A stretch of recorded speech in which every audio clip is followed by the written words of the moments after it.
SER Podcast.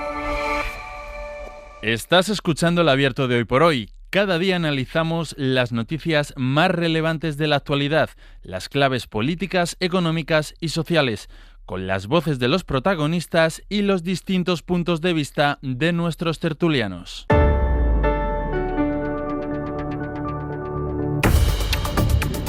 En la mañana de este miércoles, hoy es 17 de junio, compartimos el análisis aquí en El Abierto con Cristina Monge. Cristina, buenos días. Muy buenos días, Astre. Aquí conmigo en Madrid. Y en Sevilla están Javier Aroca. Hola, Javier, buenos días. Buenos días, José Luis. Y Carlos Navarro Antolín. Carlos, bienvenido. Buenos días, muchas gracias. Y la primera imagen, hoy va a ser, decíamos antes a las 8, una mañana de pantalla partida. Por un lado el Congreso de los Diputados, a las 9 empieza la sesión de control al Gobierno, pero sobre todo las miradas puestas en el otro lado de la pantalla, donde en la Audiencia Nacional a las 9 también está citado para comparecer, para declarar por primera vez como imputado un expresidente del Gobierno, José Luis Rodríguez Zapatero. Y allí en la audiencia siguen los dos compañeros de la sección de Nacional de la SER, a los que ya saludábamos al empezar el programa, que son Isabel Vega y Miguel Ángel Campos. Compañeros, buenos días. Hola, buenos días. ¿Qué tal? Buenos días. Se pueden saber ya, se pueden intuir cuáles van a ser las preguntas del juez Calama y también se puede saber algo de por dónde va a ir la línea de defensa de Zapatero. Empecemos, Isabel, si te parece, por esas preguntas, porque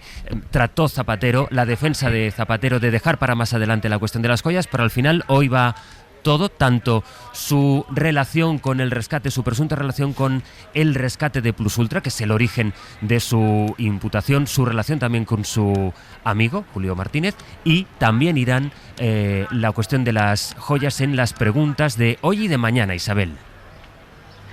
Sí, porque aunque Zapatero puede acogerse a su derecho a no contestar a preguntas sobre las joyas y declarar sobre ello más adelante, cuando ya tenga toda la información sobre su trazabilidad, podría elegir hacer alguna aclaración sobre el origen de ese ajuar que le ha valido una nueva imputación por delito fiscal y contrabando. Sí hay un puñado de cuestiones, como dices, que sobrevuelan y que a la defensa le interesa rebatir, como la influencia en el rescate de Plus Ultra que se le atribuye o su relación con Julio Martínez, al que la investigación sitúa como testaferro del propio Zapatero.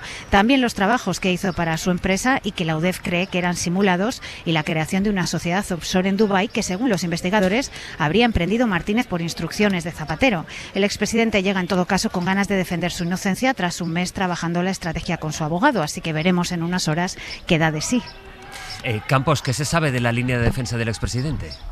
Bueno, pues Zapatero va a defender su inocencia, la va a proclamar, va a negar el liderazgo de organización criminal alguna o haber influido para el rescate por 53 millones de Plus Ultra y dará al juez documentación con la que tratará de acreditar que los pagos de 400.000 euros de su amigo Julio Martínez se corresponden con labores de asesoría efectivamente realizadas y tributadas al fisco. Idéntica postura sobre los abonos también ejecutados por Martínez a la empresa de sus hijas, una empresa, What the Fab, que según va a declarar Zapatero tenía más de 20 clientes y una trayectoria valorada y consolidada en el sector. Su abogado, José Luis, también va a intentar combatir la prueba principal en su contra, el chat del venezolano principal accionista de Plus Ultra, Rodolfo Reyes, con conversaciones entre terceros en las que aludían a que el pana Zapatero estaba detrás del rescate. Una conversación intervenida por Estados Unidos en mayo de 2021 y no trasladada a la justicia española hasta el 18 de marzo del año 26, casi 5 años más tarde. Respecto a las joyas por las que el juez le atribuye fraude fiscal y contrabando, va a tratar de hablar lo mínimo, dado que no ha tenido tiempo de reunir la documentación necesaria para ofrecer una explicación eficaz al juez, pero defenderá que principalmente se corresponden con un regalo de cortesía de hace casi 20 años, cuando todavía estaba en el gobierno y que nunca las tasó. Dirá que próximamente podrá aportar documentación o testimonios que validen este extremo. Hay mucha expectación, pero insistamos en algo, esta es una declaración a puerta cerrada, forma parte del proceso de investigación y por tanto no vamos a poder escuchar en tiempo real ni ver a Zapatero. Otra cosa es lo que vaya trascendiendo de lo que declare ante el juez. Nos decías antes a las 8, Isa, que se va a producir eso, la sexta planta de la Audiencia Nacional. Lo que sí vamos a ver, porque hay muchísima expectación, se ve una hilera de periodistas puestos en las inmediaciones, en la puerta misma de la Audiencia Nacional, que da a la calle Génova de Madrid. Lo que sí que vamos a ver es cómo llega y cómo entra por la puerta principal Zapatero. Sí, sabemos que salió camino de aquí a eso de las 8 de la mañana, así que no debería ya tardar mucho en llegar. A quien sí hemos visto ya entrar es al juez José Luis Calama, que será quien le tome declaración.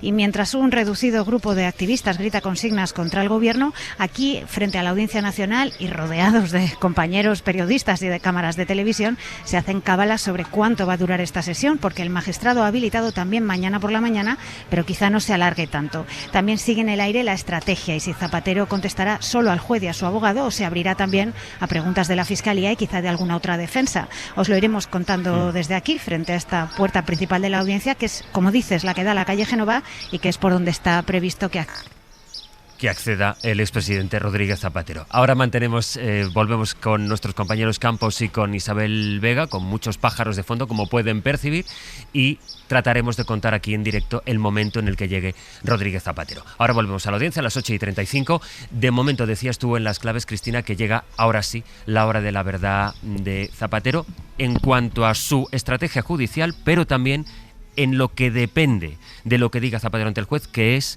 la estrategia política a la que se pueda agarrar el gobierno. Yo creo, Sastre, que estas declaraciones que van a tener lugar hoy son absolutamente claves, ¿no? Por eso en las claves de hoy yo centraba la mirada ahí. Porque tienen dos derivadas. La primera, efectivamente, la judicial, en la cual entiendo pues que el presidente Zapatero habrá consensuado con su abogado una estrategia que pronto sabremos cuál es, ¿no? Pero la otra, la política, porque aunque efectivamente esta sesión, al ser en procedimiento de instrucciones a puerta cerrada, todos sabemos que enseguida vamos a ir conociendo, ¿no?, lo que ahí pasa, lo cual, por cierto, algún día tendremos que reflexionar también de esto, de qué ocurre, que inmediatamente damos por hecho que todo se va a saber y lo damos con total normalidad cuando procesalmente no lo es, ¿no? Pero bueno, eso para otro día. Pero efectivamente en esa declaración hay muchos ojos, ¿no? Hay ojos de la parte más conservadora de la sociedad, algunos de los cuales yo creo que ya dan por condenado al presidente Zapatero.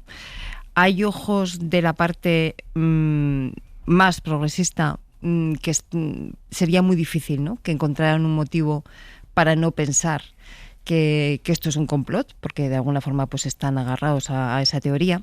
Pero yo creo que la gran mayoría de la sociedad y sobre todo del electorado progresista está esperando esta declaración pidiendo que le convenzan, pidiendo que le den un argumento para pensar que todo esto es una pesadilla de la que se van a despertar, intentando agarrarse a palabras que convenzan lo suficiente como para seguir apoyando al que durante estos últimos años ha sido un referente moral y político de una parte muy importante de la izquierda, no solamente del Partido Socialista. Por lo tanto, yo creo que hoy el presidente Zapatero no solamente tiene que vencer en el sentido judicial del proceso, sino que tiene que convencer. Y tiene que convencer a una parte muy amplia, más allá incluso del electorado progresista, porque yo creo que podría ir más allá, pero una parte muy amplia de la sociedad española que lo está mirando muy atentamente. Javier, ¿qué expectativa tienes tú ante la declaración que está a punto de empezar en 20 minutos? Bueno, a mí me gustaría que desapareciera toda la parte extraprocesal de lo que está ocurriendo. En definitiva, aunque sea un presidente del gobierno, aunque sea una persona que tiene un predicamento especial entre, como se ha dicho, los sectores más progresistas de la sociedad, se merece un juicio que no vaya más allá del proceso, que es lo que está ocurriendo. Fijaos que hoy, que es cuando ha declarado, ya hay delante de él todo un cúmulo de información, incluso de basura, por encima de su propia reputación, cuando todavía ni ha hablado. O sea, fijaos lo que significa eso. O sea, significa una persona a la que se le ha abierto una investigación, porque al fin y al cabo eso es lo que significa imputación, en donde han circulado ríos de tinta y han circulado tsunamis de voces más o menos desafinadas sobre su trayectoria personal y sobre su trayectoria política, y todavía no ha hablado. Por tanto, lo que espero es eso. Espero que este sea un país normal, en donde a la gente se le juzgue por lo que presuntamente hayan podido hacer y desde luego se pueda demostrar sin presuntamente. Eso no está ocurriendo y hoy día, de hecho, digamos que la pieza, permitidme la expresión, la pieza de Casa Mayor Zapatero no es que esté en cuestión por razones procesales o por razones penales, no, es que forma parte de todo un armamento en torno a la demolición y derrumbe del gobierno legítimo de España.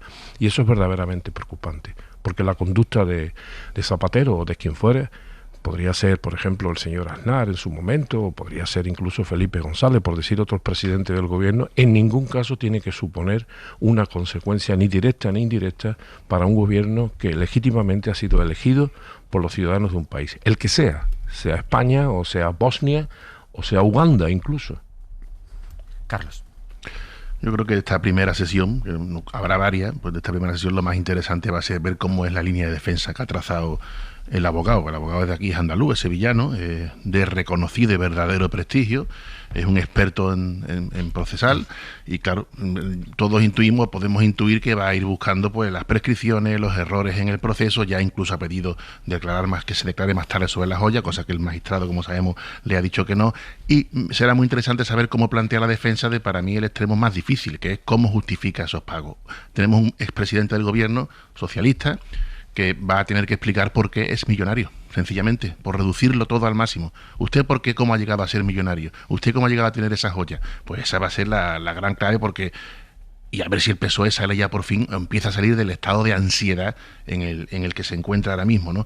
Se ha hablado antes, creo que ha sido Cristina, ¿no? Que bueno, que ya ha habido una condena, hay una condena social, claro, evidentemente, la sociedad de la imagen, del marketing político, del zasca, de la inmediatez, la foto de la joya, en el abierto anterior lo dijimos, es demoledora, como lo fue la tarjeta Black para Rodrigo Rato, o como lo han sido las fotos de las amigas, señoritas, como cada cual lo quiera llamar, de Ábalos y Koldo, o incluso el rostro del ministro Aceves después de los atentados, ¿no? Cuando se comprobó que era la mentira, ¿no? Esa condena social la tiene ya fruto de esa joya. Tendrá que explicarle a muchos de sus militantes, de sus compañeros de partido, por qué tenía esa cantidad de joyas. Eso va a ser muy interesante de saber, pero porque esa foto de la joya es la que, independientemente de cómo vaya el proceso, esa foto es la que hace que el mito, que el faro se haya caído. Pero por mucho que no nos guste estéticamente a la gente que, digamos, militamos, por decirlo de alguna manera radiofónica, en la progresía, pues lo mismo que nos puede doler muchísimo desde el punto de vista estético, incluso desde el punto de vista de la reputación personal del señor Zapatero. Al señor Zapatero no se le juzga porque sea rico. No, tiene que explicar el origen del dinero, ni porque sea socialista, ni por cómo gobernó. Si en España hay que explicar por qué uno es rico, no, el origen del dinero, no, explicarlo. Voy a cortaros en este punto, ¿por qué? Entonces, voy a cortar, permíteme, Javier, porque estamos a la espera de que llegue el expresidente Zapatero a la audiencia y quiero contar esa imagen en directo y también ir al Congreso. El Abierto.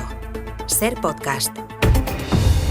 Dos imágenes en directo porque falta un cuarto de hora para que empiece esa declaración en la audiencia, la comparecencia ante el juez Calama del expresidente Zapatero y en el Congreso la sesión de control al Gobierno. En la Cámara Baja ha llegado ya Guillermo Lerma, el presidente del Gobierno. Buenos días. ¿Qué tal, Sastre? Buenos días. Con casi media hora de antelación ha llegado el presidente del Gobierno a la Cámara con bastante margen y desde entonces está Sánchez en la zona de Gobierno del Congreso, el despacho en el que suele estar los minutos previos a dirigirse al hemiciclo para responder y así a las preguntas de la oposición y también de algunos socios como el PNV o Podemos que hoy tienen turno para interpelar al jefe del Ejecutivo. En el patio, Sastre, el ambiente es de un día de normalidad, todavía más periodistas y asesores que diputados, aunque todos saben que de normal el día tiene bastante poco. Hoy es la fecha que en el PSOE tenían marcada en rojo en el calendario porque es el día en el que por fin van a escuchar o vamos a saber cuáles son las explicaciones de Zapatero a todo lo que recoge el juez en su auto de imputación por ese caso Plus Ultra. Los socialistas tenían ganas de que Zapatero se explicase ante el magistrado, lo ha hecho después de lo esperado, porque ya sabes que esa cita se retrasó en un primer momento. Zapatero pidió más tiempo para poder preparar esa declaración. En un primer momento el juez se lo dio y eso en el Gobierno y en algunos sectores del PSOE pues se tomó, digamos, con cierta desesperación, porque ni ellos mismos podían dar las explicaciones que decían solo podía aportar el expresidente del Gobierno. Así que lo que espera hoy el Ejecutivo y lo que esperan también los socialistas es que Zapatero explique las cuestiones relacionadas con el caso y que eso sirva para calmar también de alguna manera la inquietud que ha generado el caso Plus Ultra y el caso Zapatero en los socios parlamentarios y de coalición que vienen exigiendo más contundencia competencia a los socialistas. Desde el PSOE aseguran que no ha habido coordinación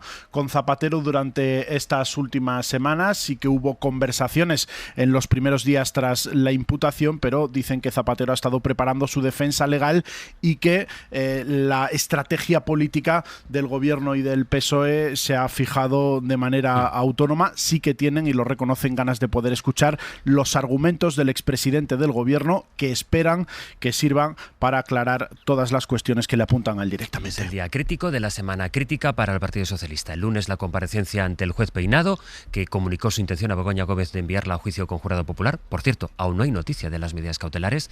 La ley le da 3 días, por tanto, hoy, si no me fallan las cuentas, hoy o mañana tendremos que saber. Ayer la declaración, que luego comentaremos, la comparecencia de la directora de la Guardia Civil en el Senado, y hoy esta declaración de Zapatero, antes a 11 minutos ya de que se enfrente el presidente del gobierno a la sesión de control. En la Audiencia Nacional, Miguel Ángel Campos, ¿alguna novedad de Zapatero?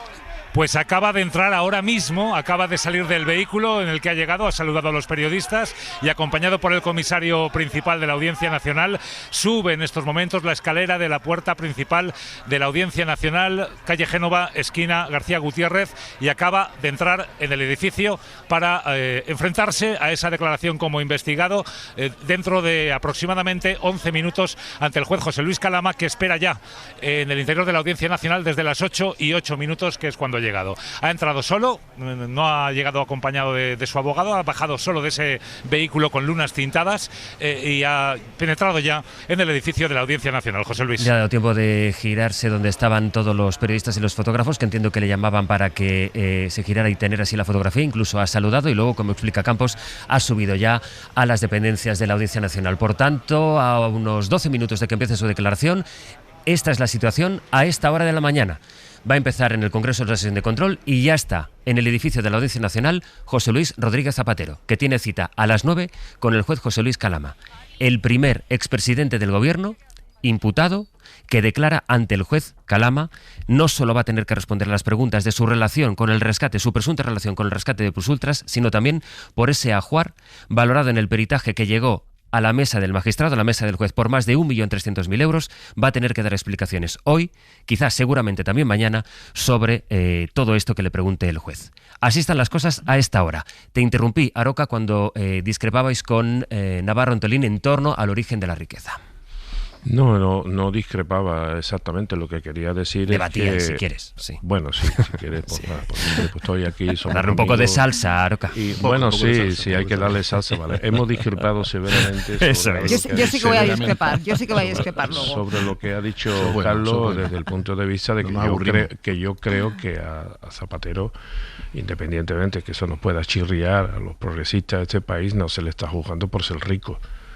Ni siquiera por el origen de su riqueza, porque sería tanto como llegar a la conclusión de que a todos los ricos de España, incluidos a los que son y han sido expresidentes, algunos de ellos que gozan con exhibición y exuberancia de propiedades absolutamente mucho más valoradas que el ajuar al que tú te has referido, bueno, pues vale, si hay que investigar a todos los presidentes por ser ricos y por saber de dónde arrasan, pues bueno, pues a mí me gustaría también, pues fíjate una cosa, el señor Aznar, por ejemplo, era inspector de Hacienda, creo.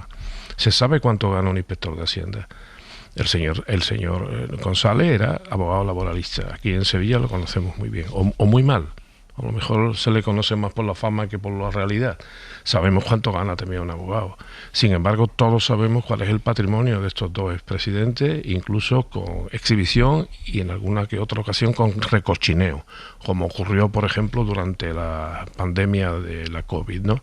Bueno, ¿eso qué significa? ¿Que a partir de ahora vamos a investigar la fortuna de todos los expresidentes? Bueno, que se haga. A mí me parece bien, ¿eh? Y me parece bien que se apruebe un estatuto del expresidente y de todo aquel que haya ocupado una alta magistratura incluidos los reyes, y que luego exhiba unas riquezas que no se corresponden con un análisis tranquilo del BOE, que es donde pone lo que ganan cada uno de ellos, o lo que han ganado, y después de las funciones que han ido desempeñando. Por tanto, yo niego que el señor Zapatero, que esa es la conclusión mayor de mi intervención, esté siendo juzgado por ser rico. Cristina. No. 260.000 millonarios por encima del $1.000.000 hay en España, a ninguno de ellos se les hace esa pregunta, ni siquiera por la procedencia de esos fondos, salvo que, como es el caso, un juez instructor encuentre indicios de posibles irregularidades, que eso es justamente por lo que se le está juzgando, ¿no? Y yo sé que Carlos no lo hace con esta intención, Carlos, estoy convencida que no lo haces con esta intención, pero socialmente este tipo de sospechas sobre quien amasa un patrimonio son especialmente vertidas en torno a personas del ámbito progresista. Se genera más sospechas sobre ricos que vienen de la izquierda que sobre ricos que militan en las filas conservadoras. Por lo tanto, me parecía que era interesante subrayar esto, ¿no? Se le está investigando porque un juez instructor ha encontrado indicios que podrían suponer algún tipo de delito, y eso es lo que hoy se tiene que dirimir hoy en el proceso, ¿no? En cuanto a la estrategia judicial, se nos está diciendo por parte de los medios que posiblemente la estrategia se va a basar mucho en buscar prescripciones, nulidades, etcétera, ¿no? Lo cual, desde el punto de vista judicial, es impecable. Yo ahí no tengo nada que decir. Ahora bien, hemos empezado esta tertulia diciendo que aquí hay dos vías que circulan en caminos diferentes, ¿no? Una, la judicial, que es esa, y otra, que es la política. Aunque el presidente Zapatero demostrara que algunos delitos han prescrito, ¿no? Supuestos delitos han prescrito, o que algunas pruebas se han obtenido de forma que son nulas, ¿no? Porque no están de acuerdo en la ley de nuestro país, aunque eso fuera así, queda la parte política. Y es que, aunque pudiera ser legal alguna de las cosas que hoy se están investigando, el electorado, y sobre todo el electorado progresista, está buscando una explicación que ratifique esa imagen de referente moral de la izquierda que ha sido Zapatero estos últimos años. Por lo tanto, una cosa es la estrategia judicial, que impecable, eso tienen que hacerlo, y para eso tiene el abogado que tiene, por cierto, un experto, un catedrático de Derecho Procesal, como se señalaba antes, pero otra cosa es la explicación política que el presidente Zapatero, bien en sede judicial o bien después, ante los medios de comunicación, tendrá que hacerlo. Carlos. Evidentemente no, yo he simplificado antes la declaración, lo he hecho a posta, por supuesto, pero no es por ser rico, se puede ser rico y no cometer ningún delito, ¿no? Evidentemente, por el origen del dinero no nos vamos a repetir, ¿no? Cuando Zapatero recibe unos pagos de tan altísimas cantidades, pues, y ve sospechas de delito, el juez pues tiene que preguntar el origen del dinero como a cualquiera, no está en el juicio, no ha entrado hoy ante el juez por ser rico, ni tampoco, muy mucho menos por ser socialista, ni tampoco, como hay que conviene recordar, por su gestión en el gobierno con muchas conquistas sociales.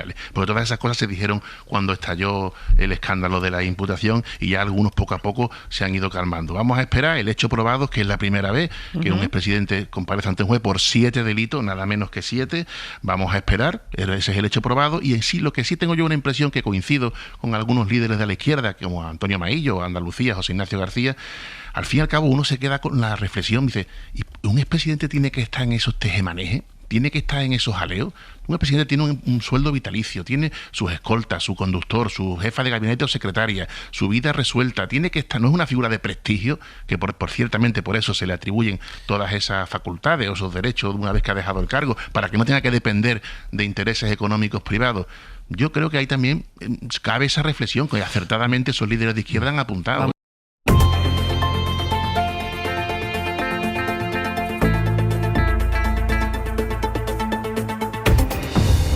Esto que escuchan es el barullo que hay ahora mismo en el Congreso de los Diputados, donde está a punto de empezar la sesión de control a la que se va a enfrentar Pedro Sánchez, mientras José Luis Rodríguez Zapatero está ya en la Audiencia Nacional. No sabemos si ha empezado o no, todo esto es a puerta cerrada, pero en la audiencia, ¿qué noticias tenemos, Isabel Vega? Pues nos dicen fuentes entre los asistentes a esta declaración que se les ha requisado, entre comillas, el móvil, se les ha pedido que lo dejen apartado durante la comparecencia de Zapatero, que es algo que ya vimos durante la instrucción en el Supremo del caso Mascarillas, cuando hasta el fiscal jefe de anticorrupción debía guardar su teléfono en una bolsita, en un sobre, al inicio de cada declaración en fase de instrucción. Así que probablemente tengamos que esperar a que acabe la jornada para saber un poco qué ha dado de sí esa declaración tan esperada del expresidente del Gobierno. Es lo habitual, ¿no? Que se dejen fuera los teléfonos móviles en estos procesos, Isa. Sí, es algo relativamente frecuente. Es verdad que se hizo general durante la instrucción del caso Mascarillas y que en la Audiencia Nacional hemos vivido situaciones de filtraciones durante la declaración que se producen desde la misma sala donde se está celebrando, y por eso los jueces han extremado su recelo de un tiempo a esta parte. Por tanto, lo más probable es que haya que esperar bastante, es decir, que de esta mañana será difícil que podamos tener noticias o noticias fiables que podamos ir trasladando de qué es lo que está o estaría diciendo Zapatero dentro. Gracias, Isa. Vamos a escuchar ya el sonido en directo a las 9:01 de la mañana, las 8:01 en Canarias. ¿Cómo empieza ahora mismo la sesión de control al Congreso, que llega además con una maniobra política que luego comentaremos, esa presentación de manera simultánea, voy a decir, del Partido Popular y de Junts, que ayer quisieron registrar dos iniciativas que pedían en realidad lo mismo, las elecciones anticipadas. La mesa de la Cámara, con Francina Armengol, a quien ahora escuchan de fondo, al frente, decidió vetarlas con el argumento de que eso corresponde solo al presidente del Gobierno. Empiezan ya las preguntas. Va a preguntar primero Alberto Núñez Feijóo.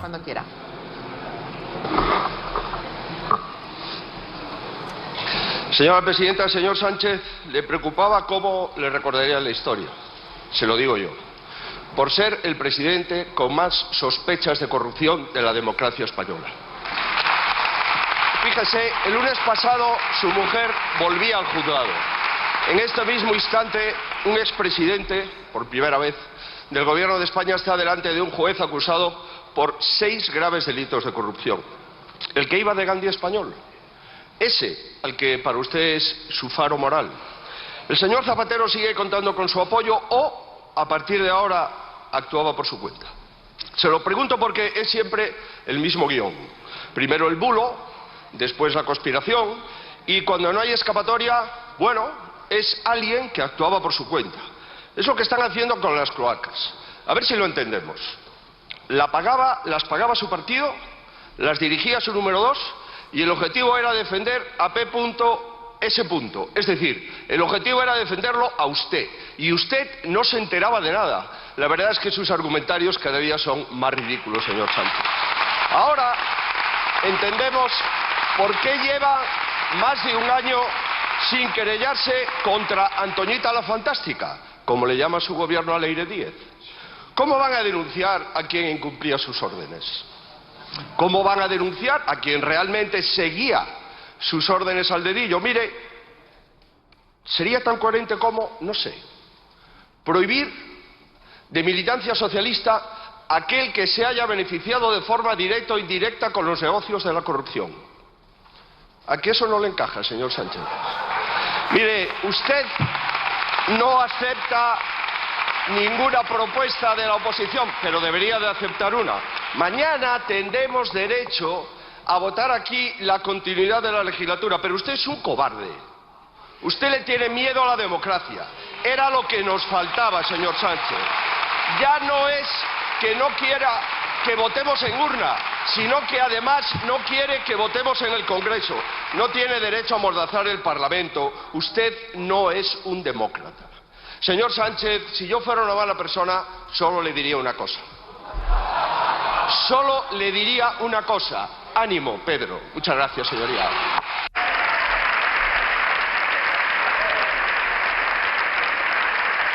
Quiere devolverle así Núñez Feijóo aquel ánimo, Alberto, que le espetó Sánchez hace unas sesiones parlamentarias. Si no ha agotado el tiempo, los 2 minutos y medio, casi se ha dejado muy poquitos segundos para el final. Ya la semana pasada vimos que no hubo réplica. Los diputados del PP aplauden ahora a Alberto Núñez Feijóo y es el turno para la respuesta del presidente del Gobierno, al que el líder de la oposición ha llamado cobarde y al que acusa de tener miedo a la democracia por la decisión que tomó ayer la mesa, la decisión que les comentaba de impedir el debate de las mociones de PP y Junts, que pedían en realidad lo mismo, un anticipo electoral. Responde Sánchez. Muchas gracias, señora presidenta. Señor Feijóo, veo que usted ha tomado la costumbre de agotar todo el tiempo en su primera intervención. Por tanto, no podemos entrar en un diálogo, en una sesión de control propia de este Parlamento. En todo caso, le diré varias cuestiones, señor Feijóo. La primera, no deja de sorprenderme la atalaya moral desde la que usted se convierte en un Torquemada de la vida, siendo el presidente del Partido Popular designado para tapar la corrupción de la señora Ayuso y sentándose en la sede de de un edificio financiado en B. En todo caso, señoría, usted pregunta por la degeneración política. Mire, la degeneración política tiene mucho que ver con las votaciones que sistemáticamente se producen en esta Cámara, sistemáticamente en contra de esta oposición destructiva de todo aquello que beneficie a la ciudadanía, a la gente de a pie. Degenerar políticamente este Parlamento, señor Feijóo, es votar en contra de la revalorización de las pensiones, es votar en contra del salario mínimo interprofesional, es votar en contra de la reforma laboral, es no apoyar un Real Decreto Ley, por ejemplo, el de hace 3 meses, para dar respuesta desde un punto de vista de escudo social a los efectos de la guerra de Irán en el tejido productivo y de los hogares de España. Señoría, eso es lo que está haciendo este Gobierno, gobernar para la gente, y vosotros, ustedes mejor dicho, lo que hacen es votar sistemáticamente en contra de estas medidas. Ya le anuncio que nosotros el 29 de junio vamos a aprobar en Consejo de Ministros un nuevo Real Decreto Ley de protección al tejido productivo y también a la ciudadanía de nuestro país, para ver exactamente cuál es el recorrido de este alto el fuego que se ha anunciado por parte de la Administración estadounidense y por parte de Irán. Esperemos a ver qué votan ustedes. Por el momento, señoría, lo que estamos haciendo es hablar con los sectores, es hablar con los grupos parlamentarios, y esperemos que, si usted quiere dignificar la política en este país, lo que tenga que hacer es aportar soluciones, propuestas y, por supuesto, también aprobar ese Real Decreto Ley. Es complicado continuar. Un momento, señor presidente. Señores diputados y diputadas, por favor, silencio. Silencio. Silencio. Señor Hernando. Sí, pero una cosa, señoría, respecto a las elecciones. Las elecciones se van a celebrar, señoría. Se van a celebrar. Pero la pregunta no es esa. La pregunta es ¿qué país se va a presentar en 2027 respecto al 2018? Si es un mejor país o un peor país. E indiscutiblemente, señor Feijóo, es un mejor país en términos de crecimiento, de empleo y de desigualdad. Volveremos luego al Congreso de los Diputados, donde va a seguir la sesión de control, no solo al presidente, sino también a los ministros, aunque aquí se han visto ya esbozadas cuáles son las líneas maestras de la respuesta que va a dar el presidente del Gobierno, que no se ha referido a Rodríguez Zapatero, sino que ha hablado de la continuidad de la legislatura. Ya ha descartado el adelanto electoral por activa y por pasiva, y ahora lo que acaba de anunciar con ese Real Decreto son medidas. El Gobierno lo que quiere decir, lo que quiere evidenciar, o por lo menos escenificar, es que tiene sentido la continuidad de la legislatura porque ellos tienen una agenda legislativa. Ocurre que la realidad, ya no solo por los casos parlamentarios, no solo la realidad informativa, sino la realidad parlamentaria es la que es, con este movimiento de ayer del PP y Junts de forma simultánea que comentamos en unos minutos. El Abierto. Ser Podcast. En el Abierto de esta mañana, hoy es 17 de junio, Cristina Monge, Javier Aroca y Carlos Navarro Antolín. Hemos escuchado en directo cómo ha empezado la sesión de control en el Congreso, y hemos podido narrarles en directo la llegada de José Luis Rodríguez Zapatero a la Audiencia Nacional. Por cierto, en la Audiencia Campos, ¿hay noticia de si hoy podremos o no podremos escuchar a Zapatero cuando acabe su declaración? Sí, con toda probabilidad vamos a poder escucharle. Su entorno nos comunica que a la salida de su declaración, cuando concluya, tiene previsto realizar una comparecencia ante los medios de comunicación en la puerta misma de la Audiencia Nacional, sin derecho a preguntas, en la que va a ofrecer su explicación respecto a la comparecencia en el día de hoy ante el juez Calama. Esa es la intención, por tanto, que tiene Zapatero, de volver a salir. En este caso no sería aquel vídeo que vimos en aquel jardín, sino que después de la declaración, una declaración, después de la declaración ante el juez, una declaración ante los medios, en este caso sin preguntas. Luego volvemos a la Audiencia Nacional. Pero de lo que hemos escuchado, Aroca, del rifirrafe entre Feijóo y Sánchez, una primera impresión. Bueno, primero, no lo digo porque lo digas tú, ya sé que es una expresión periodística, pero bajarlo de categoría. Yo creo que esto no llega ni a rifirrafe. Es una expresión de un parlamentarismo enfermizo, y la prueba es que ante las intervenciones del señor presidente lo que se escucha son murmurios, gritos, o sea, parece como si no tuvieran argumento suficiente contra el presidente y necesitaran un coro de insultadores y de gente ruidosa para entorpecer lo que es la casa de la palabra. Eso es lo primero. Segundo, hombre, que que el líder de la oposición acusa al presidente de miedo a la democracia cuando está cagado y no se atreve a presentar una moción de censura, hombre, alguno tendría que revisarse el Dodoti, porque parece que el miedo está aquí más cerca del señor Feijóo que no del señor Pedro Sánchez, que en cualquier caso tiene la prerrogativa constitucional de convocar elecciones cuando él considere oportuno. Eso fue una de las grandes conquistas de nuestra Constitución, esos poderes que se atribuyen en exclusiva al señor presidente del gobierno. Y por lo demás, bueno, yo creo que el señor Feijóo sigue sin aportar nada. Me parece muy bien que quita al presidente, pero alguna vez sabremos los ciudadanos del Estado cuál es la alternativa del PP y de Feijóo. Porque fijaros una cosa, estamos diciendo o hemos dicho que el presidente del gobierno no ha respondido a determinadas cosas que ha dicho el señor Feijóo. Pero el señor Feijóo cuando ha dicho, es usted el presidente con más sospecha de corrupción, e inmediatamente se limita a hablar de su mujer y del señor Zapatero. Es decir, las corrupciones del gobierno, las corrupciones del presidente del gobierno, volvemos a lo mismo, son las corrupciones de su mujer y las corrupciones de Zapatero. Bueno, vuelvo a decir, es un candidato a ser presidente algún día de este país, raquítico argumentalmente y desde luego de una indigencia dialéctica absolutamente preocupante. Pero bueno, eso es quien tiene que preocuparle a los electores y a los militantes del Partido Popular. A mí no me preocupa. Carlos. El PP que no quiere, lógicamente, presentar una moción de censura que no va a ganar, para que encima además el gobierno salga respaldado, como el gobierno tampoco le interesaba que mañana jueves hubiera votado esa iniciativa, por cierto, sin ningún valor jurídico, nada más que era político, que presentaba Junts, porque hubiera evidenciado que los socios parlamentarios, más que probablemente algunos, no hubieran apoyado al gobierno, con lo cual se entiende lo uno y se entiende lo otro. De lo que acabamos de oír en directo de la sesión de control, la conclusión es, digamos, casi ambiental, ¿no?, por así decirlo, ¿no? Yo me pregunto cómo se puede gobernar así. No se trata de que estamos gobernando, sino manteniéndonos en el gobierno. Es que no es lo mismo gobernar que mantenerse en el gobierno. No es lo mismo gobernar en minoría que gobernar en precario, a base de decretos, sin presupuesto. Yo no sé cómo se puede desarrollar una agenda de gobierno. De hecho, no la hay. Es que es imposible, porque la presión ambiental de tantos escándalos es más que notoria, ¿no? Así no se puede. Yo creo que el presidente del gobierno podría un día de estos, más pronto que tarde, adelantar ya cuándo van a ser las elecciones y se acabaría la polémica y el morbo, porque además tienen que ser o justo antes de Navidad o en febrero o marzo, dada la situación que tiene con los socios parlamentarios. Con lo cual yo espero que más pronto que tarde suelte la fecha, como en su día hizo Zapatero, que recordaréis que un mes de julio ya anunció que votaríamos un 20 de noviembre y se acabó el morbo, por así decirlo. Porque es que esa solución tiene que venir, insisto, más pronto que tarde. El morbo dura hasta ahora. Eso ningún asesor se lo puede recomendar, ni nadie que entienda un poquito de estrategia política se lo va a recomendar, porque entonces efectivamente desde ese momento se acaba la legislatura, como bien sabemos, por otras opciones, ¿no? A mí me gusta diferenciar estos primeros minutos del intercambio entre el líder de la oposición y el presidente del gobierno de lo que luego es el resto de la sesión, porque estos primeros minutos es donde todos fijamos la atención y donde están, pues, las dos primeras cabezas, ¿no?, para llamarlo de alguna manera, del hemiciclo. Le llamamos sesión de control, pero esta parte ni es sesión ni controla nada. Por lo tanto, yo creo que tenemos que empezar a llamarle de otra manera, porque aquí no hay control de nada.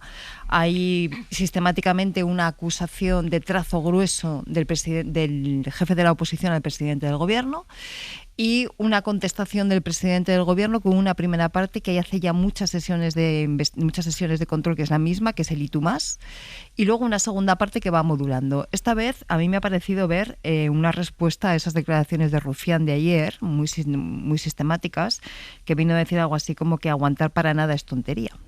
Y ante eso el presidente Zapatero yo creo que le contesta hoy al conjunto de la Cámara, pero fundamentalmente a sus socios. Pedro Sánchez. Sí, exacto, Pedro Sánchez le contesta al conjunto de la Cámara, pero especialmente a sus socios con ese anuncio, ¿no?, de ese decreto de medidas de lo que puede ser después la gestión de la crisis en torno al conflicto de Irán, ¿no? Es decir, estamos aquí para algo, no como decía Rufián, aguantar para nada es tontería, sino estamos aquí para algo y exhibir gestión. Y luego me ha parecido ver, quizás son cosas mías, pero me ha parecido ver una línea argumental de la campaña electoral, empiece cuando empiece, ¿no? Y es cuando el presidente del gobierno, Sánchez, ha dicho, la pregunta es, respecto al 2018, en 2027 tenemos un país mejor o peor, y la respuesta es que tenemos un país mejor. Por lo tanto, creo que está anunciando ahí ya una línea estratégica, una línea argumental de por dónde pueden ir las cosas. Lo que hemos visto esta mañana, y hay dos cosas que ocurrieron ayer muy llamativas, muy significativas, las dos en el terreno de la política, y que quiero que también analicemos después de esta pausa, que es por una parte, la declaración de Mercedes González, la directora de la Guardia Civil, y luego, y por ahí querré seguir porque nos mantiene en el Congreso de los Diputados este doble movimiento en la misma dirección tanto del PP como de Junts, que da continuidad al debate que estamos teniendo ahora de cuánto puede durar y en qué condiciones la legislatura. Además lo hacemos con hechos, sin ir más lejos, el refuerzo de la plantilla de jueces y fiscales que se ha aprobado esta misma semana, 700, la mayor... directo del Congreso de los Diputados, donde, como pueden escuchar, continúa la sesión de control. Está ya en el turno de respuesta el vicepresidente primero, Carlos Cuerpo. Le preguntaba Esther Muñoz, la portavoz del Partido Popular. Ahora volveremos a la Cámara para saber qué otras cosas ha dicho Pedro Sánchez, a quien ya hemos escuchado lo más sustantivo, la respuesta a Alberto Núñez Feijóo. En el Congreso me voy a quedar por este gesto político o esta actitud política, maniobra política que vimos ayer tanto del Partido Popular como de Junts. José Coello, buenos días. Hola de nuevo, Sastre. En dos iniciativas distintas, pero hombre, llegan a la vez, simultáneas en el tiempo y también en el objetivo, que es pedir un adelanto electoral. Y la mesa impidió que lleguen a debate en este pleno, en el pleno de esta semana, con el argumento de que lo que piden, es decir, el adelanto electoral, compete únicamente al presidente del Gobierno.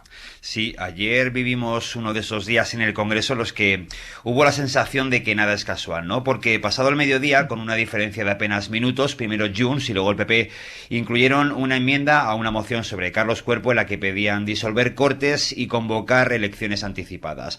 Ambas partes niegan coordinación, hablan de casualidad, pero es cierto que tanto en los tiempos como en el argumento fueron similares.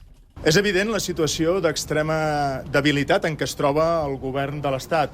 Un govern que ha estat incapaç d'aprovar durant 4 anys cap pressupost, que no té majoria parlamentària per impulsar les seves principals lleis i que, a més, es troba d'una manera creixent cada vegada més assetjat pels casos creixents de corrupció dels socialistes. Este argumento que explicaba el diputado de Junts, Josep María Cruzet, lo hacía en base a la parálisis legislativa, la falta de mayorías y la corrupción. Poco duró la posibilidad de celebrar este debate porque la mesa del Congreso, con mayoría de PSOE y de Sumar, tumbó las enmiendas con el argumento de que suponía una cuestión de confianza cubierta y esta prerrogativa la tiene solo el presidente del Gobierno. Hace tan solo unos minutos en los pasillos del Congreso, el vicepresidente de la Cámara, Alfonso Rodríguez Gómez de Celis, lo ha explicado así.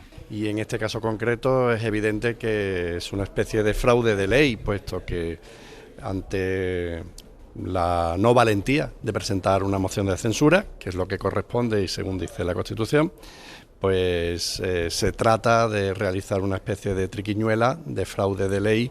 Claro, en el PSOE y en el Gobierno defienden que si PP y Junts quieren una moción, presenten una moción con Vox. Y esto no ha gustado en Junts, que argumenta que el texto es el mismo que presentó hace más de un año, ni tampoco en el PP, que no descartan medidas judiciales. Porque aunque el debate se hubiera dado, el resultado no era vinculante, pero el Gobierno quiere ahorrarse la fotografía de una mayoría parlamentaria exigiendo adelanto electoral. Una fotografía que para Gabriel Rufián llegará antes o después. La antesala de una moción de censura anunciada, de facto ya aquí conforman una mayoría de derechas, PP, Junts y Vox. Pues nada, si se gustan, ¿no? Nosotros lo que le preguntamos al Gobierno es aguantar, nos puede llegar a parecer bien, pero ¿para qué? ¿Para qué? No se producirá este debate, Sastre, mientras en la Moncloa y en el Gobierno confían en que la declaración de hoy de Zapatero pueda calmar a unos socios que en privado reconocen que esta legislatura no hace otra cosa que languidecer. Josué, gracias. Un abrazo. Lo que esta declaración de Rufián es a la que se refería antes Cristina con el para qué de Rufián. Y también, no sé, Carlos, ¿estás de acuerdo tú en que esto es una antesala, una moción de censura? No es la antesala de ninguna moción de censura. Es un efecto de lo que yo llamo el tardo sanchismo, ¿no? Aquí no hay, el gobierno está en precario y ya algunos están amagando con desvincularse de Pedro Sánchez porque lo ven tóxico, pero también es verdad que saben que si no está Pedro Sánchez es un PP con un Vox al que muchos ven como radioactivo. Pero no, moción de censura no va a haber porque no veo yo a ciertos partidos, creo que estaremos todos de acuerdo, votando el mismo sentido que Vox. Yo he aprendido a no hacer predicciones porque me suelo equivocar. Por lo tanto, no pondré la mano en el fuego, pero la racionalidad efectivamente apunta hacia esto que dice ahora Carlos, ¿no? Yo creo que lo que vimos ayer fue un teatro de sombras chinas, ¿no? Junts hace una enmienda a una moción del Partido Popular instando al presidente del Gobierno a que disuelva las cámaras y convoque elecciones porque no está dispuesto a firmar una moción de censura. Por lo tanto, hay un juego. Y por otro lado, la mesa del Congreso no admite a trámite esto, cuando ha admitido en otras ocasiones cosas relativamente similares, para no dejar ver que en estos momentos existe una mayoría parlamentaria contraria al actual gobierno de coalición, ¿no? Por lo tanto, estamos jugando nuevamente pues a una evidencia de una situación de bloqueo, que es la que está ahora mismo, yo creo que nuestra Cámara, ¿no? y nuestra política, en la que unos no tienen incentivos ni argumentos políticos para para plantear esa moción de censura, y al mismo tiempo los otros saben perfectamente que han perdido la mayoría parlamentaria. Y creo que en eso estamos. Es una especie de inestabilidad estable, en el sentido de que esto puede perdurar, y por eso me parecen significativas esas declaraciones de Rufián, ¿no? Diciendo, bueno, bien, aguantar, pero ¿para qué? ¿No? ¿Qué sentido tiene? Javier. Bueno, yo no soy un experto en teatro, pero con mis cortos conocimientos me da la impresión de que lo que han hecho tanto PP como Junts son entremeses dentro del gran teatro que es el Parlamento. Hay la gran obra sería, efectivamente, como se ha dicho, presentar una moción de censura, que constitucionalmente es el camino elegido, a elegir, creo yo, y además es el camino que marca la valentía y no la cobardía, utilizando los propios términos del señor Feijóo expresados recién, ¿no? Por lo demás, bueno, yo creo que Junts está más pensando en Cataluña que en el Estado español. O sea, yo no creo que ellos saben que Pedro Sánchez va a hacer lo que quiera hacer dentro de la situación endiablada en la que está, y que eso a ellos pues le vendrá bien o le vendrá mal, pero lo que hace Junts constantemente es mirar a Cataluña y ver cómo sus posiciones se debilitan, cómo lo que lideraban Junts se desvanece todos los días, se desmorona. Incluso uno asiste con un cierto, digamos, sorpresa por lo menos en cómo hay movimientos de recuperación, lo que fue la antigua convergencia, es decir, Junts está en una fase prácticamente de demolición interna, en donde cada vez tienen menos sitio en Cataluña y tratan de gesticular en Madrid a ver si se le hace caso en Cataluña, y parece que sea un partido en contra de la continuidad gubernamental. No es cierto. Y con respecto a la moción de censura, yo no solamente sostengo, como sostenéis algunos de ustedes y otros que no están aquí sentados, que Feijóo no presenta la moción de censura porque teme perderla. No es por eso. No. Lo que teme no es perderla, lo que teme es explicarse. Claro. Es decir, cuando presenta una moción de censura tiene que presentar una alternativa de gobierno y tienes que decir qué vas a hacer si ganas la moción de censura, cómo vas a gobernar, cuáles son tus líneas maestras, cuáles son tus proyectos, cuál es tu actitud ante, por ejemplo, el salario mínimo, las pensiones, la educación pública, la sanidad pública, la política exterior, la política de defensa, la política policial. Todo esto lo tiene que decir el señor Feijóo. ¿Y por qué no hace una moción de censura? Porque es desnudarse. O sea, no se quiere desnudar. O sea, quiere ir a unas próximas elecciones sin que sepamos, no ya su proyecto de oposición, que no lo sabemos, ni siquiera sin que sepamos cuál es su proyecto de gobierno, si es que alguna vez gobierna el Estado español, el gobierno del Estado español. Ese es el problema. No quiere descubrirse. Voy a volver al Congreso para ver, porque ha habido más preguntas, en este caso del PNV y de Podemos al presidente del Gobierno. ¿Qué más ha dado de sí? Joan Jimeno, Congreso, buenos días, la sesión de control. Buenos días, Astre. Pues Sánchez no solo ha tenido que hacer frente a las acusaciones y a los reproches de Feijóo, sino también al malestar de los socios que dibujan el horizonte de una legislatura casi agotada. El PNV le ha vuelto a mandar una advertencia seria al Gobierno. Le ha dicho su portavoz Maribel Vaquero a Sánchez que la fe del PNV se está agotando. Ha insistido en que el contexto político ha cambiado y por eso le ha dicho que si no consigue sacar adelante los presupuestos del año que viene, que convoque elecciones. Estamos nadando en el último largo de esta legislatura. Presente los presupuestos, es su obligación, pero si no consigue un acuerdo suficiente en esta Cámara, disuélvala y convoque elecciones. Ante esto, Sánchez saca pecho de las políticas sociales del Gobierno, de los datos macroeconómicos del país y también de los efectos protectores que han tenido los decretos aprobados para hacer frente a las consecuencias de la guerra de Irán. No le vale ese argumento a la portavoz de Podemos, Yone Belarra, que le acaba de echar en cara a Sánchez los casos de corrupción que rodean al Partido Socialista. Yo no sé si ustedes son conscientes de hasta qué punto han traicionado la confianza de la gente que les votó. ¿Hasta qué punto han traicionado el propósito de esta legislatura? el trabajo de quienes nos dejamos la piel para echar a Mariano Rajoy en el año 2018. Ustedes le han dado gasolina a la derecha. Tiene narices que cada miércoles venga el Partido Popular, el partido más corrupto de Europa, a dar lecciones de corrupción. Ante esto, el presidente ha puesto en valor también las medidas anticorrupción y los rankings internacionales que mejoran la calidad democrática de España. Indicadores muy importantes y acreditados internacionalmente han elevado la calidad democrática de nuestro país durante este último año. Y eso, señoría, tiene mucho que ver también con la acción de este gobierno de coalición progresista. No se equivoque, quienes queremos y defendemos los derechos de la gente estamos aquí, no allí.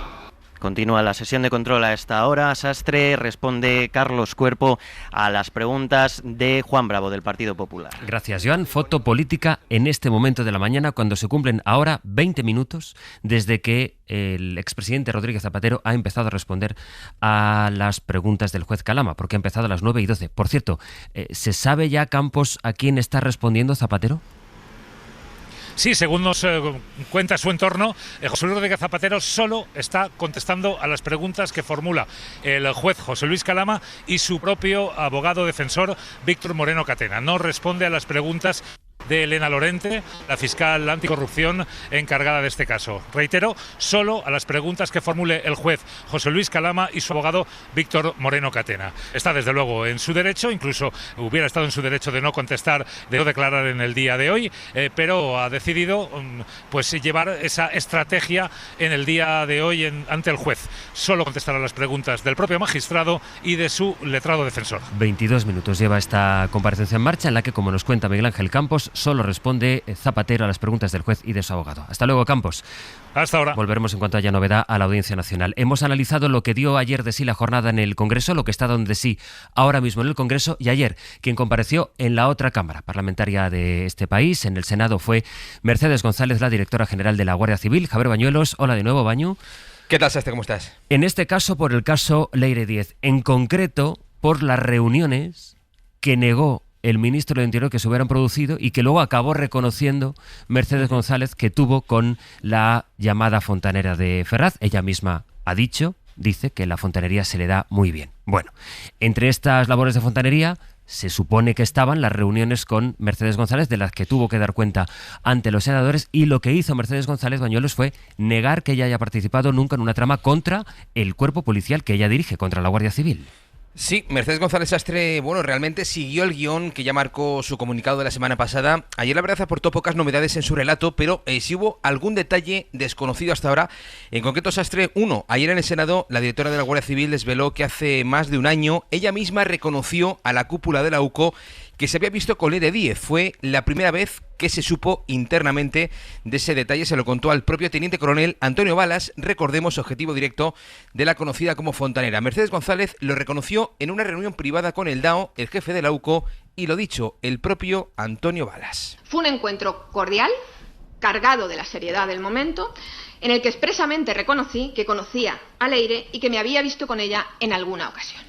Sobre esas fechas, otro detalle, Sastre, el ministro del Interior, ya supo que Mercedes González se había visto con la exmilitante socialista y que de hecho le había pedido restituir al comandante Rubén Villalba, recordemos imputado en el caso Koldo. Aún así, hace solo unas semanas el ministro del Interior negó públicamente que Mercedes González hubiese mantenido reuniones de ningún tipo con Leire Díez. La directora de la Guardia Civil cerraba ayer filas y mantenía que nunca mintieron. Ni el ministro ni yo hemos mentido en ningún caso.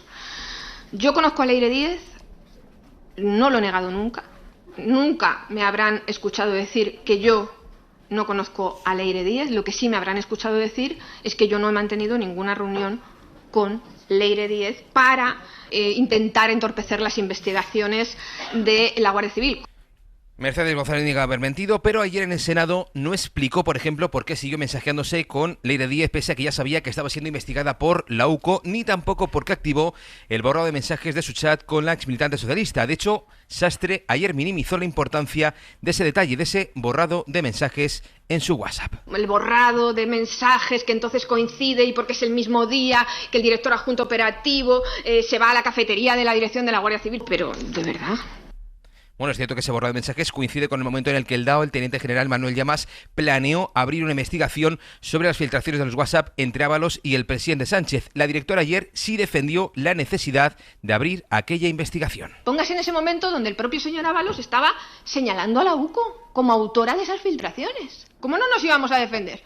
Por supuesto. ¿Cómo no teníamos que analizar que eso no había salido de ahí? Bueno, Mercedes González Astre terminó ayer su comparecencia diciendo que respeta los informes de la UCO, pero pedía prudencia porque solo apuntan indicios, dice, que deberán dirimir la autoridad judicial. Ayer comentaba, por tanto, esos expedientes diciendo cómo no nos vamos a defender si era Ábalos, por ejemplo, el que señalaba a la UCO, pero con el argumento de que ninguna de las cuestiones, que pudo pedir Leire 10 llegaron a puerto. Consiguieron ningún efecto, según la tesis de la directora de la Guardia Civil. Gracias, Bañuelos. Un abrazo. Y también al final dejó, por cierto, esta reflexión Mercedes González. Desprestigiar con tal de llegar conduce a un destino muy peligroso, porque cuando llegas ya no hay nada, porque las instituciones que ustedes se encontrarán ya están deterioradas, porque la democracia se encontrará en los huesos, y eso solo alimenta la era de la furia. Y esa furia la vivo yo ahora. Hoy me ha tocado a mí, efectivamente, pero yo no he cometido ningún delito y ustedes lo saben. Yo jamás haría daño a una institución por la que vivo y ustedes lo saben. Yo no he ejercido persecución contra nadie y ustedes lo saben. Yo no me he entrometido jamás en ninguna investigación y ustedes lo saben. Sobre esta declaración de Mercedes González en el Senado, Cristina. Estas últimas reflexiones me parecen muy interesantes y muy importantes, ¿no? Decir, ojo con desprestigiar las instituciones como tal, porque entonces la democracia se queda en los huesos, que es la frase literal que creo que es muy pertinente.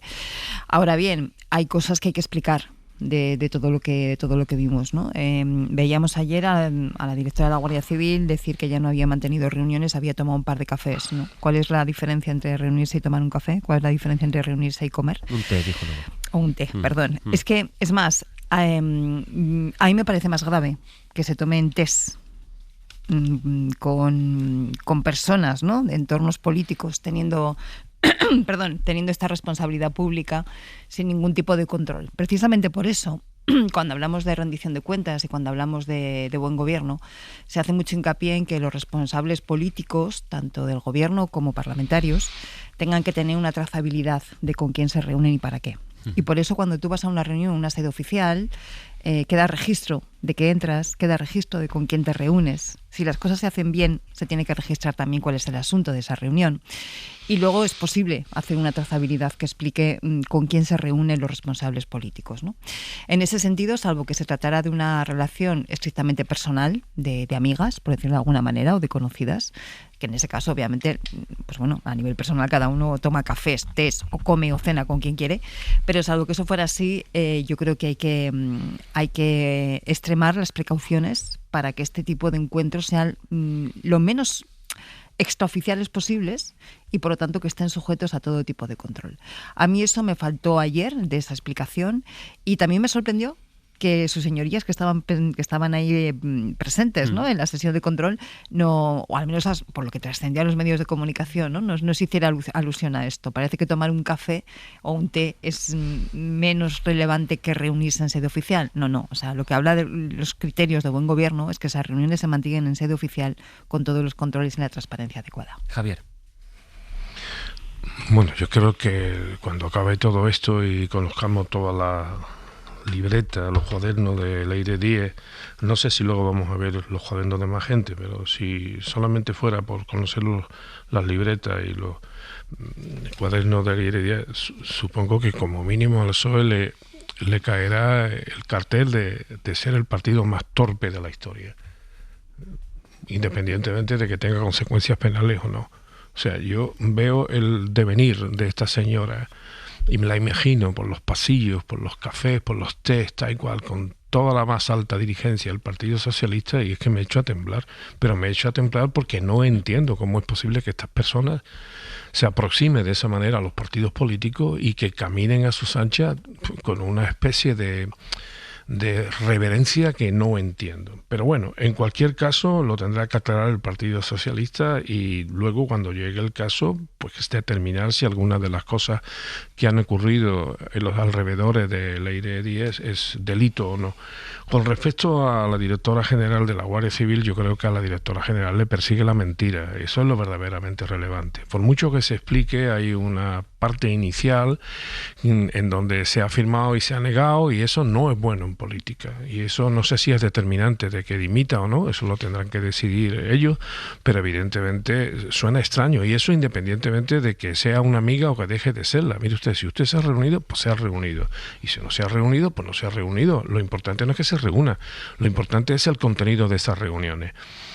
En cualquier caso, yo creo, junto con la directora general, que creo que lo ha dicho también, o por lo menos me ha parecido oírlo, que sus señorías senatoriales no estarán pensando, porque creo que sería delirante que la directora general de la Guardia Civil esté conspirando contra la Guardia Civil.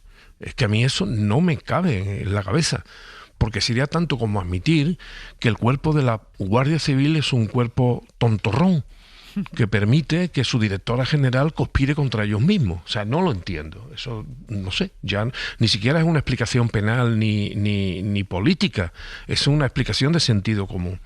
Pero yo sí me pregunto, y al hilo de algunas cosas que están ocurriendo, que se derivan de esta comparecencia, de algunos cuadernos, de algunas libretas, ya que últimamente la libreta y el cuaderno es la medida de todas las cosas políticas en España. Yo lo que me pregunto como ciudadano es lo siguiente: ¿hay algo dentro de la Guardia Civil que no sepamos?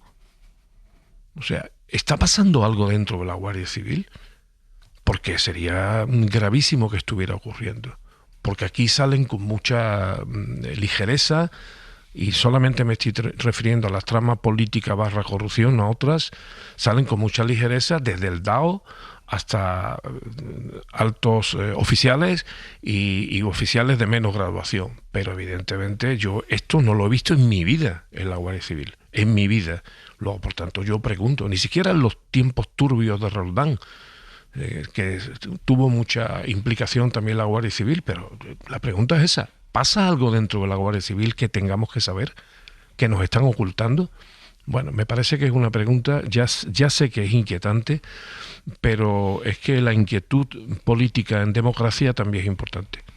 Carlos. Sí, la directora es indudable que compareció con un discurso muy, muy preparado, tenía claro los mensajes que quería lanzar, repitió 40 veces lo de que ya nunca jamás, no sé cuántas veces nos lo dijo. Se nota que es una profesional de la comunicación. Lo que ocurre es que para mí, al menos para mí, tiene un problema de base que es la falta de credibilidad. Javier, a lo que ha aludido a las mentiras, es que ha habido contradicciones entre ella y su ministro, ya el ministro Marlaska, que ya no nos sorprende, ¿no? Que se le han dejado en mentiras flagrantes.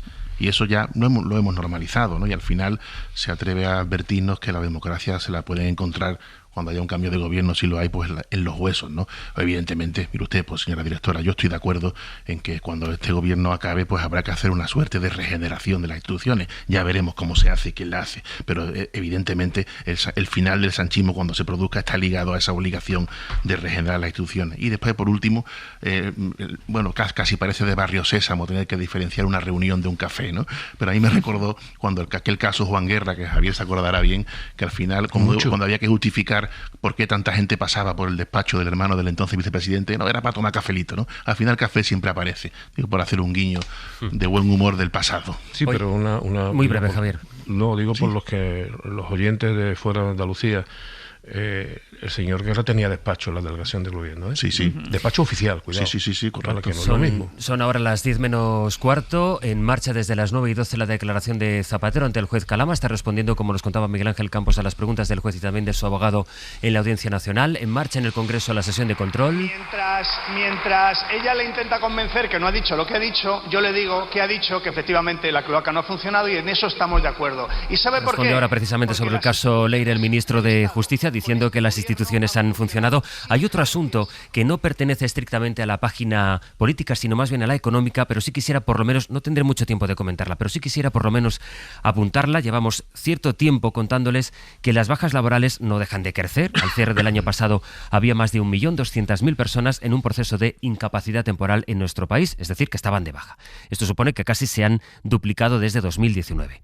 Ayer la patronal, la COE, organizó un encuentro con empresarios de diferentes sectores para hablar del absentismo, para reclamar que se tomen medidas para frenar este aumento de las bajas médicas. Estefanía Salvatierra, buenos días. ¿Qué tal? Buenos días. Y fue precisamente el presidente de la COE, Garamendi, el que puso esta idea sobre la mesa. Dijo que sea la Seguridad Social la que asuma el sueldo del trabajador durante todo el tiempo en el que está de baja. Ahora se lo reparten en función de cuánto dura la ausencia en el trabajo.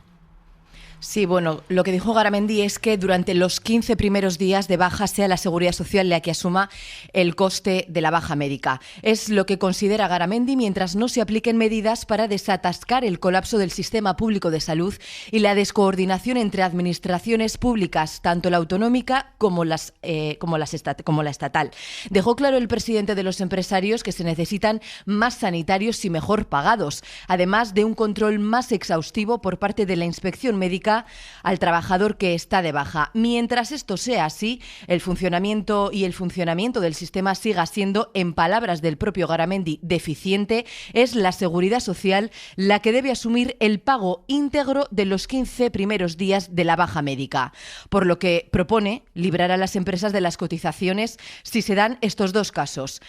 El primero, cuando el trabajador lleve más de un año en un proceso de incapacidad temporal, y el segundo, cuando se suscriba un contrato temporal para sustituir a la persona que ya está de baja. El coste asociado, bien sabéis, al absentismo por incapacidad temporal ha alcanzado niveles sin precedentes. Hablamos ya de 33.000 millones de euros, de los que unos 17.000 los pagan las empresas. Un esfuerzo económico gigantesco, que sin embargo no se ha traducido en una mejora equivalente de la salud de los trabajadores.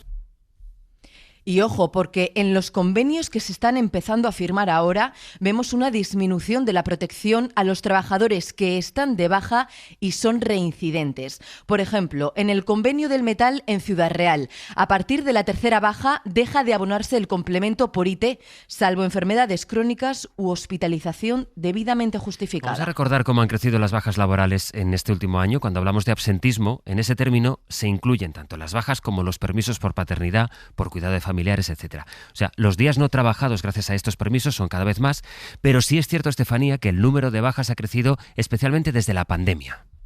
Sí, entre 2019 y 2025 el número de bajas casi se ha duplicado, superando el 1.200.000 al cierre del año pasado. Es decir, cuando terminó el año 2025 había 1.200.000 trabajadores que estaban atravesando un proceso de incapacidad temporal, de baja médica. Tenemos más bajas y son cada vez más largas, de media 42 días. Las más habituales, las musculoesqueléticas y las respiratorias. Y las que más crecen son las digestivas y las relacionadas con la salud mental. No tendré tiempo de comentarlo porque tal como ha venido la mañana, ha venido muy cargada de cosas, pero sí quisiera por lo menos apuntarlo. Y bueno, Estefanía, gracias, por cierto. A vosotros. Lo más polémico está en estas palabras que pronunció también ayer el presidente de la patronal de Castilla-La Mancha.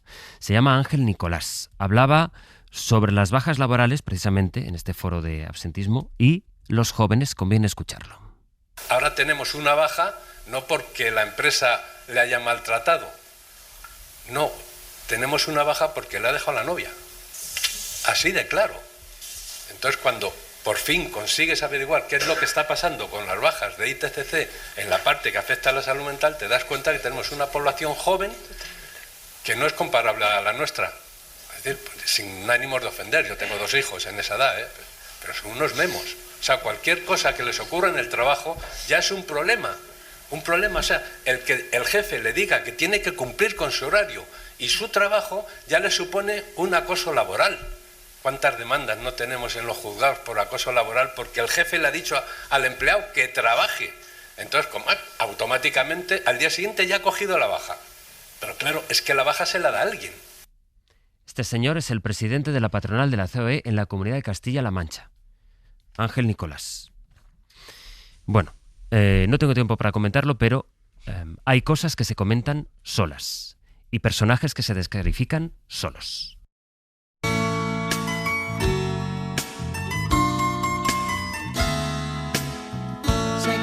eres un chico inteligente. Aquí están dos muchachos muy inteligentes también, que son Sergio Castro y Pepe Rubio. Buenos días. ¿Qué tal? Buenos días. Con lo que tenemos preparado para el magazine. Gilipollas. ¿Perdona? Este puede que sea el colectivo más numeroso que existe en el mundo por encima de la población china, pero que a diferencia de de los chinos, que se sienten muy orgullosos de serlo, y no me extraña, los gilipollas nunca se reconocen. ¿Dónde está el censo de los gilipollas? Que tantos hay, pero que ninguno dice serlo. De eso se van a encargar, de esas gilipolleces se van a encargar esta mañana en el Rincón y en la Esquina Marta Sanz y Manuel Delgado, pero también todos ustedes, porque en el 900, 100, 800 queremos que nos cuenten esa historia, aquel momento en el que usted se encontró con un gilipollas o una gilipollas de manual. Como lo o la disfrutas, vez, sí, es que cuando está legitimado, cuando se puede, mola. Claro, o aquella vez en la que usted se sintió o hizo el verdadero gilipollas. No te va a salir gratis esto. Imbécil. Esta no es la palabra que buscamos esta mañana. Lo que buscamos es... Gilipollas. Eso es, buscamos gilipollas, sí. Hoy una palabra tan nuestra, por otra parte, que forma parte de nuestras conversaciones en registros tan distintos, es la que nos convoca en el 900, 100, 800, lo que les preguntamos esta mañana y lo que compartiremos ahora, lo que puede salir de ahí, con Marta y con Manuel. Bueno, hoy también toca poner el retrovisor, el pretérito pluscuamperfecto con Anna Usle. Nos vamos a 1996, cuando se publica, yo creo que uno de los mejores discos de la historia, por lo menos en castellano, Omega, de Enrique Morente y Lagartija Nick. Una obra maestra que revolucionó el flamenco al fusionarlo nada más y nada menos que con el rock alternativo, el punk y la poesía de Federico García Lorca. La fusión es tremenda y vamos a tener a uno de los culpables de esa fusión, que es Antonio Arias, el líder de Lagartija Nick. Y vamos a terminar con la charla de los miércoles. Quienes vieran la serie Esto no es Suecia ya se darían cuenta que su directora y actriz protagonista, Aina Clotet, iba muy en serio. Como ha ido en el Festival de Cannes, que se ha llevado además uno de los grandes premios de este año, de esta edición, con su ópera prima, con su primer largometraje que se titula Viva. Lo hemos visto, Sastre, fuera de clichés, de lugares comunes, de la victimización contra las víctimas del cáncer. Una obra muy radical, muy salvaje. Puede que cueste entrar en ella, distinta, pero que si entran la van a disfrutar mucho. Pues todo esto desde ahora y hasta las 12:20. Por tanto, en el 900, 100, 800 exactamente lo que preguntamos es... historias sobre gilipollas. Vale, bien. Era una excusa para volvértelo a permitir decir. De momento dejamos aquí el abierto que hemos compartido esta mañana con Cristina Monge, con Carlos Navarro-Antolín y con Javier Aroca. Muchas gracias y un abrazo. Hasta la próxima semana. Hasta luego, adiós. Para no perderte ningún episodio, síguenos en la aplicación o la web de la SER, Podium Podcast o tu plataforma de audio favorita.